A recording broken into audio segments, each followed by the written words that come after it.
प्यासी धरती के सीने पर बरसे भी तो पत्थर बरसे।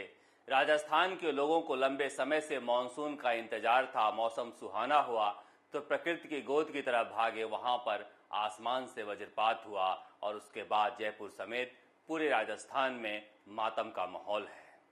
मुख्यमंत्री अशोक गहलोत ने आपदा प्रबंधन की बैठक बुलाई है। यह वक्त बारिश का होता है जिसमें राजस्थान में सबसे ज्यादा जरूरत आपदा प्रबंधन की होती है, लोगों की जानें बचाने की होती है। मास्टर भंवरलाल मेघवाल की मृत्यु के बाद आपदा प्रबंधन का प्रभार भी मुख्यमंत्री अशोक गहलोत के पास ही है। 29 मंत्रालय खुद मुख्यमंत्री अशोक गहलोत के पास है। सचिन पायलट के लिए नहीं तो ना सही राजस्थान के लोगों के लिए मंत्रिमंडल का विस्तार होना चाहिए। आपदा प्रबंधन का मंत्री होना चाहिए जो मौके पर जा सके, जो राहत गतिविधियों पर ध्यान दे सके। अजय माकन दिल्ली गए हैं। दिल्ली जाकर उन्होंने कांग्रेस की अंतरिम राष्ट्रीय अध्यक्षा सोनिया गांधी को अपनी रिपोर्ट दे दी है, राहुल गांधी को रिपोर्ट दे दी है। अब इंतजार किया जा रहा है मुख्यमंत्री अशोक गहलोत के जवाब का। सोनिया गांधी ने जो कुछ कहा था वह मुख्यमंत्री अशोक गहलोत को अजय माकन ने बता दिया है। इनके कुछ रिजर्वेशन थे, वह जाकर सोनिया गांधी को बता दिया है। अब ऐसा कहा जा रहा है कि मुख्यमंत्री अशोक गहलोत सोनिया गांधी के फोन का इंतजार कर रहे हैं, मगर फोन अब तक आया नहीं है। अगर फोन नहीं आता है तो सोनिया गांधी ने जो फॉर्मूला देकर भेजा था उसे पर आगे बढ़ना होगा। उधर पूर्व उप मुख्यमंत्री सचिन पायलट राजस्थान के अलावा दूसरे राज्यों में कांग्रेस की तरफ से महंगाई के खिलाफ हल्ला बोलने जा रहे हैं।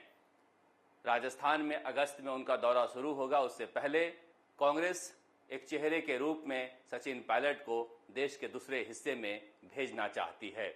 उधर राजस्थान में विधानसभा उपचुनाव के लिए भी तैयारियां शुरू हो गई है।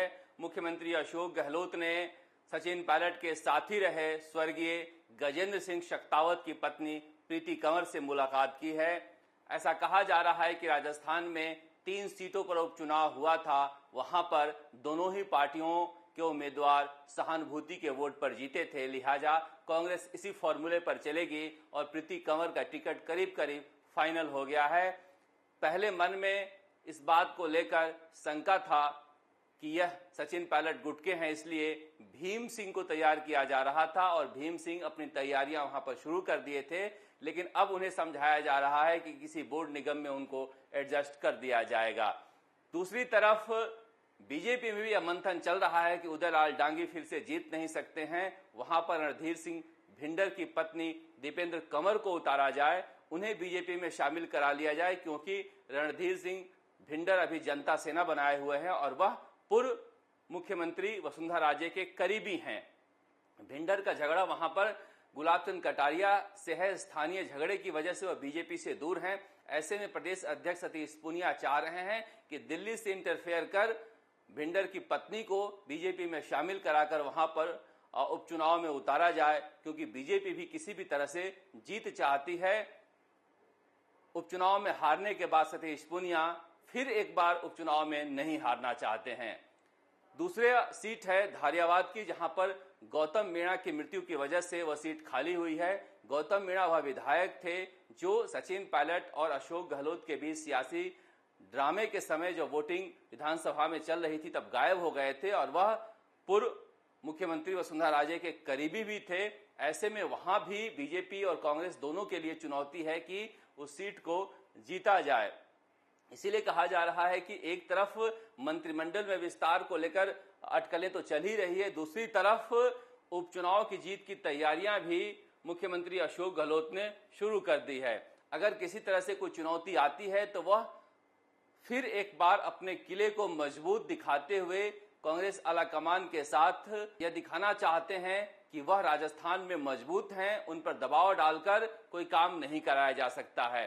अब राजस्थान में मंत्रिमंडल में विस्तार कब होगा, कैसे होगा, इसे लेकर यहां पर जिस तरह से पायलट और गहलोत गुट में रस्साकसी चल रही है, कांग्रेस आलाकमान के लिए भी आसान नहीं है, क्योंकि सचिन पायलट को अगर पूरी हिस्सेदारी नहीं मिलती है तो वह बगावत कर सकते हैं, इसमें कोई शक नहीं है।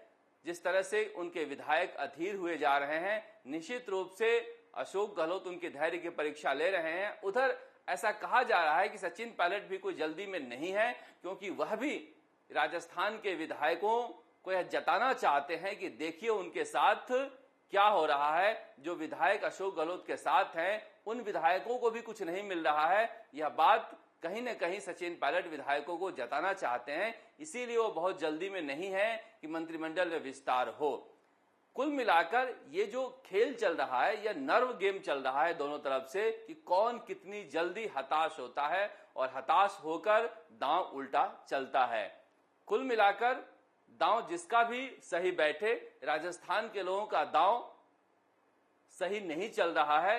राजस्थान के लोग परेशान हो रहे हैं, इसीलिए मुख्यमंत्री अशोक गहलोत और सचिन पायलट को आपसी झगड़ा छोड़कर राजस्थान के विकास की तरफ ध्यान देना चाहिए। आपदा प्रबंधन की जो हालत है वह आप देख ही चुके हैं। राजस्थान तक के लिए जयपुर से शरद कुमार।